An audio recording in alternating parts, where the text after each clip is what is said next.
Assalomu alaykum. Ismim Iroda, familiyam Hayitova, o'zim asli Xorazm viloyati Xiva shahridanman. Oliy ma'lumotli ingliz tilichi o'qituvchi, turizm sohasida gid tarjimon faoliyatini yuritganman. Hozirgi kunda 100% Believer'da faoliyat yurityapman desam adashmayman. Chunki hozir o'qituvchilik faoliyatini to'xtatganman. 4 ta farzandim bor. Bu loyihaga kirib kelishim meni qizimning sog'ligi bilan 6 yashar qizimda kalsiy yetishmasligi bor edi. Gijja bor, qilbosh degan gijja borligi sababli kamqonlik bo'lgan. Shu sababli bu mahsulotni 2019-yil mart oyida eshitgan bo'lsam, 2019-yil noyabr oyigacha mahsulot haqida ma'lumot yig'ganman, o'rganib chiqqanman. Boshida to'g'risi ishonmadim. Bu mahsulotni haqiqatda o'zim biladigan, o'zim taniydigan, biznesini qiladigan emas, faqat iste'mol qilib mahsulotdan natija olgan insonni ko'rganimdan keyin shu mahsulotni olishga qaror qildim, lekin boshida men biznesiga qiziqmadim, tushunmadim, chunki o'zim o'qituvchi bo'lganim sabab biznesga qiziqmaganman. Mahsulotdan natija olganimizdan keyin o'zimni yaqin atrofimdagilarga mahsulotni o'zim shunchaki tavsiya qilib, yaqinlarimizda ham o'zimda grijadan natija olganman. Cherepnoy davleniya bilan og'rirdim o'qituvchiligim sabab. Cherepnoy davleniyadan natija olib, grijadan zo'r natija olgandan keyin xo'jayinimda, turmush o'rtog'imda ham buyrakda tosh, tuzlar qiynagan. Shundan zo'r natija olganimizdan keyin o'zimni yaqin atrofimdagi qarindoshlarimga mahsulot tavsiya qilib, mahsulotdan 100% natija olganimizdan keyin asta-sekin men buni biznesiga ham qiziqishni boshlaganman. Ajoyib. Irodaxon, mana shu imkoniyatlar ketma-ketligida eshitishimcha, siz mana shu loyihadan ko'plab sayohatlarga ega bo'libsiz. Necha marta sayohatga bordingiz? To'g'risini ayting, mana shu loyihada. Shu o'tgan yil may oyida, masalan, 1 yil mobaynida shu nimada jiddiy faoliyat yuritgan bo'lsam, may oyida Dubayga sayohatga borib keldik.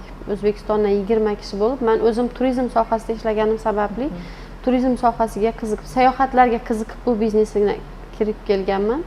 Avvalambor mahsulotdan natija oldim, keyin shu sayohat bo'lgani uchun ham kirganman. Turizm sohasida faoliyat yuritib, oldin biron marta ham O'zbekistondan tashqariga chiqqan emasman. Dubayga sayohatga bordik, Antaliyaga 2 kishilik tekin sayohatni qo'lga kiritdim, Xudo xolasa. Oilam bilan. Turmush o'rtog'imni olib ketaman. Xudo xolasa birga. Yaxshi bir imkoniyatni yaqin insoningizga bersangiz, juda ham yaxshi. Umuman aytadigan bo'lsak, mana shu safaringizda, sayohatingizda, ayniqsa mana rivojlangan davlatga borgansiz, aptekalarga kirib yoki mana shu badlari bo'yicha qiziqib ko'rdingizmi?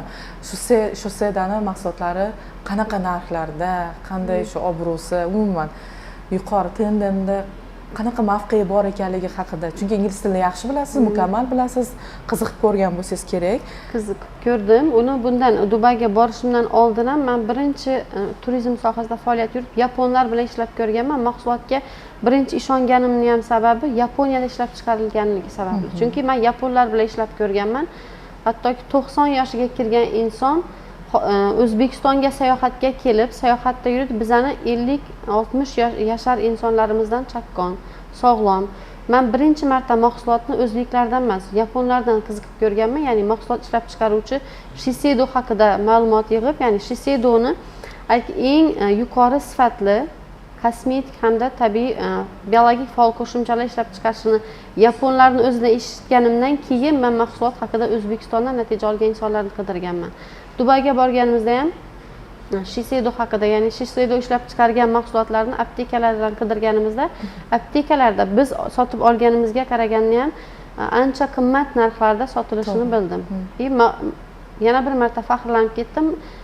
Shu loyihamiz aynan Shiseido bilan ishlab bizga ancha qulay narxlarda mahsulotni yetkazib berayotganidan. Ajoyib. Hozirgi kunda jamoadoshlaringiz, yaqinlaringiz mamnun bo'lsa kerak, xursand bo'lsa kerak. Juda ham xursandlar, chunki men ko'plagan yaqinlarimni avvalambor oilasiga sog'lik kirib kelishiga sababchi bo'ldik bu loyiha orqali.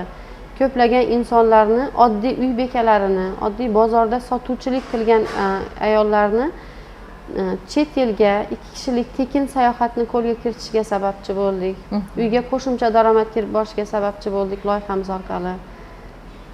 Mana shu loyihadan sizdagi imkoniyatlar orasida deylik, mana shu imkoniyatdan foydalanganingizda siz qanaqa bir mol mulk deymizmi, avtomobilmi, nimalar sotib oldingiz? Nimalar o'zingizni rag'batlantirdingiz mana shu imkoniyatlardan?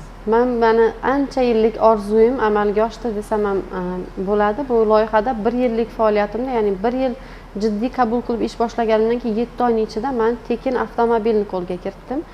Hozir kompaniya tarafidan berilgan avtobonusga Cobalt mashinasi olganmiz.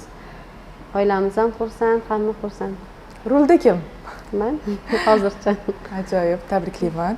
Aynan shu imkoniyatlarni menimcha siz yaqinlaringizga ko'proq aksariyat holatlarda ayollarga, qizlarga tavsiya qilayotgan bo'lsangiz kerak. O'zimni tengdoshlarimga ham, yaqin hamma men bilgan yaqin insonlarimga, ya'ni kelajakda orzu maqsadi ko'p bo'lgan insonlarga hamma nimaga tavsiya qilganman, qilyapman ham hozir ham. Men tengqurlarim bo'ladi. Bu ishda yoshning ahamiyati yo'q. Hatto jamoamizda 74 yoshli hoji ona, hoji bobolar tekin iste'molchiga aylanib, hozir tez kunda chet elga tekin sayohatni qo'lga kiritish arafasidalar. Bu imkoniyatni imkoniyat deb qabul qilsangiz, hamma uchun bir xil imkoniyat beriladi. Yoshni, jinsni, bundan oldin kim bo'lganingizni ahamiyati yo'q. Men shu imkoniyatni hamma bir xil foydalanishini xohlayman. Ya'ni O'zbekistonda ham tarmoqli marketing sohasida faoliyat yuritib, shaxs sifatida shakllanib, chet elga tekinga sayohatlarni qo'lga kiritib, uyiga qo'shimcha o'zi kutmagan daromadlarni olishlarini xohlayman. Ajoyib. Mana shu insonlarga shu imkoniyatlarni ulashishda sizga sabr, kuch va albatta rivojlanishlar tilab qolamiz. Kelgusida yaxshi natijalar bilan, muvaffaqiyatlar bilan o'zingiz shu ulashasiz degan umiddaman. Rahmat, sog' bo'ling.